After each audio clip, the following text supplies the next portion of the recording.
Assalamualaikum warahmatullahi wabarakatuh. Selamat pagi anak-anakku semua. Semoga kabar kalian hari ini dalam keadaan sehat semua. Tak lupa marilah kita berdoa dulu untuk mengawali pembelajaran pada hari ini. Berdoa mulai, berdoa selesai. Oke, untuk pada hari ini kita akan membahas tentang integrasi sosial. Adapun tujuan pembelajarannya, setelah menyimak materi integrasi sosial diharapkan: 1. Siswa dapat menjelaskan pengertian integrasi sosial sesuai kemampuannya.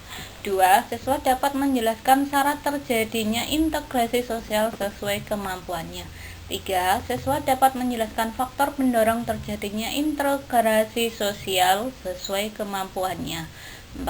Siswa dapat menjelaskan bentuk-bentuk integrasi sosial sesuai dengan kemampuannya. 5. Siswa dapat menjelaskan proses integrasi sosial sesuai dengan kemampuannya.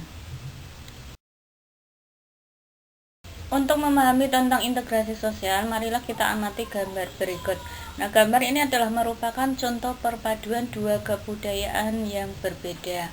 Nah, di sini termasuk salah satu contoh terjadinya integrasi sosial.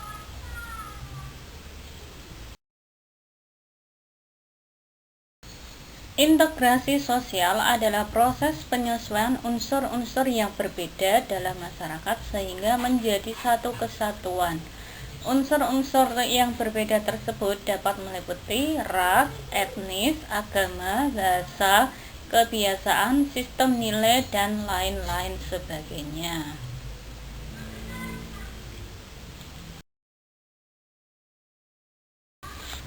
Syarat terjadinya integrasi sosial menurut William F. Ogden dan Mayer Limcott yaitu: 1. Anggota masyarakat merasa bahwa mereka berhasil saling mengisi kebutuhan-kebutuhan mereka. 2. Masyarakat berhasil menciptakan kesepakatan atau konsensus bersama mengenai nilai dan norma. 3. Nilai dan norma sosial itu berlaku cukup lama dan dijalankan secara konsisten. Faktor yang mempengaruhi cepat atau lambatnya proses integrasi. 1. Homogenitas kelompok. Homogenitas kelompok adalah kemiripan atau kesamaan dalam suatu kelompok masyarakat, baik itu kepribadian, ciri, atau adat istiadat. 2. Besar kecilnya kelompok. Kelompok masyarakat yang relatif kecil penduduknya diwarnai oleh hubungan pribadi yang informal dan akrab dibandingkan dengan kelompok yang lebih besar. Hubungan yang akrab dan informal tersebut juga dinamakan dengan relasi primer. Kemudian yang ketiga, mobilitas geografis, yaitu perpindahan secara fisik dari suatu kelompok pada lokasi yang lain. Nah, dapat memisahkan mereka dari kelompok asal dan akan melemahkan integrasi kelompok asal. Kemudian yang keempat, efektivitas komunikasi.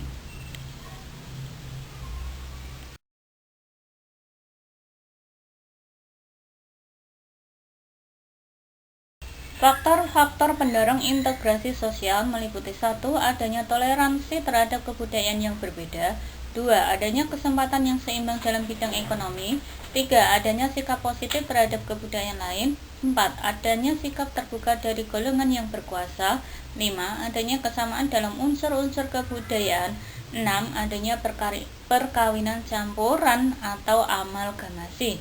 Kemudian yang berikutnya, adanya musuh bersama dari luar. Bentuk-bentuk integrasi sosial dibedakan menjadi dua macam. Yang pertama, berdasarkan hasilnya. Berdasarkan hasilnya terbagi menjadi dua, yaitu asimilasi dan akulturasi. Asimilasi adalah penggabungan dua atau lebih kebudayaan yang hasilnya menghilangkan ciri khas dari kebudayaan asli. Sedangkan akulturasi adalah penggabungan dua atau lebih kebudayaan tanpa menghilangkan ciri khas dari kebudayaan asli di lingkungan tersebut. Nah, yang kedua, berdasarkan penyebabnya dibedakan menjadi 5, yaitu 1.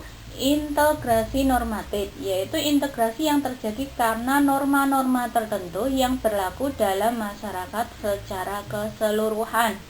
2. Integrasi instrumental adalah integrasi yang tampak secara visual akibat adanya keseragaman antar individu dalam suatu lingkungan masyarakat. Yang ketiga, integrasi ideologis adalah integrasi yang tidak tampak secara visual, terbentuk karena adanya ikatan spiritual atau ideologis yang kuat berdasarkan proses alamiah tanpa adanya paksaan. Yang keempat, integrasi fungsional, yaitu terbentuk karena adanya fungsi-fungsi tertentu dari masing-masing pihak yang ada dalam sebuah masyarakat. Yang kelima, integrasi koersif, yaitu integrasi yang terbentuk karena adanya pengaruh kekuasaan yang dimiliki oleh penguasa. Nah, integrasi ini dapat bersifat paksaan.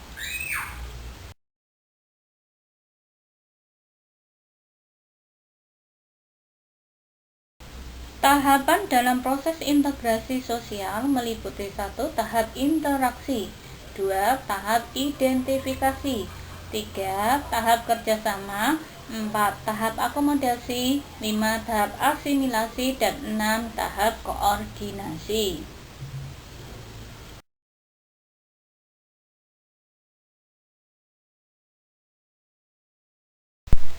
Oke, berdasarkan materi tersebut, maka syarat keberhasilan integrasi sosial ada 2 macam. Yang pertama, untuk meningkatkan sebuah integrasi sosial, maka pada dirinya masing-masing harus mengendalikan suatu perbedaan atau konflik yang ada pada suatu kekuatan bangsa dan bukan malah sebaliknya. Yang kedua, setiap warga masyarakat merasa saling dapat mengisi kebutuhan antara satu dengan yang lainnya. Demikian materi pada pertemuan hari ini. Semoga bermanfaat. Terima kasih. Wassalamualaikum warahmatullahi wabarakatuh.